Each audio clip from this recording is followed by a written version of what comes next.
America's closest ally, the United Kingdom, is about to pass a new law that will allow police to access the public's web browsing history for up to 12 months. It would make it a legal requirement for communications companies to retain all of their customers' browsing data in case the spy agencies or police need to access them, although the bill says police would have to apply for judicial approval to access the content of those websites. So should we worry that this will also be the case here in the States? Joining me now to discuss is legal and media analyst, friend of the show, Lionel of Lionel Media. Lionel, is this a slippery slope that our friends over in the UK are on? Can this happen here, or will the Constitution protect us from such kinds of invasions? Yes, it's going to happen here. No, the Constitution can't help us. It's going to, and in fact, the UK in particular is a beta test for everything that comes here. Remember Lionel's law, Manila, we talk about this. The law always lags behind technology. Yep. This is unbelievable. Manila, your browsing history, especially yours, Reporters. are your thoughts, your ideas, considerations. When you go to a library and you pull out a book and you put the book back, that's what your browser is. That's what it is. That's all this is, your thoughts. If you want to look up the Anarchist Cookbook, if you want to do for some type of research on sexual predation, whatever, you don't have to explain to anybody your thoughts.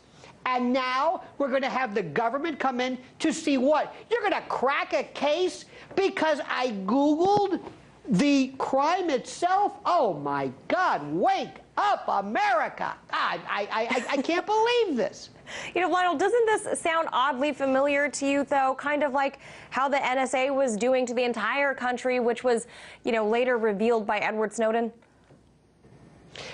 It does. It's reminiscent. And also, look at existing laws like this Sarbanes-Oxley.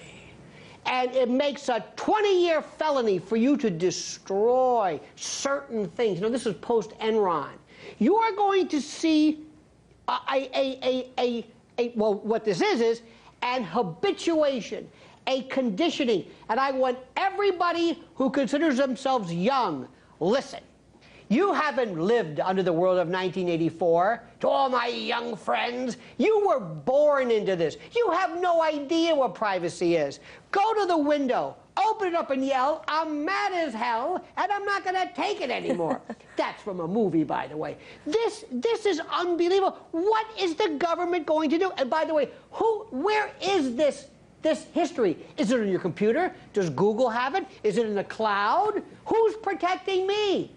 Who is protecting my thoughts? And what if I go, let's assume you and I are having a horrible, horrible divorce, Manila. And while you're at work, I go to your personal computer and I start searching for things that you can't even imagine. And then I drop a dime on you. What evidence does a mere question provide? What are they going to do with this? What will it take for the United States of America to understand the precepts and the fundamentals of privacy? Why do they just keep saying, well, it's 9/11, and I've got nothing to hide? Right. At this point, all you have to do, even between two divorcing spouses, all you have to do is claim that one of them is related to terrorism somehow. So it just seems like, you know, with my final question, it seems like anytime the governing body says they're doing something for the safety of the public, it seems to infringe on people's personal freedoms and privacy, yet the general public doesn't seem to mind. Why don't they care?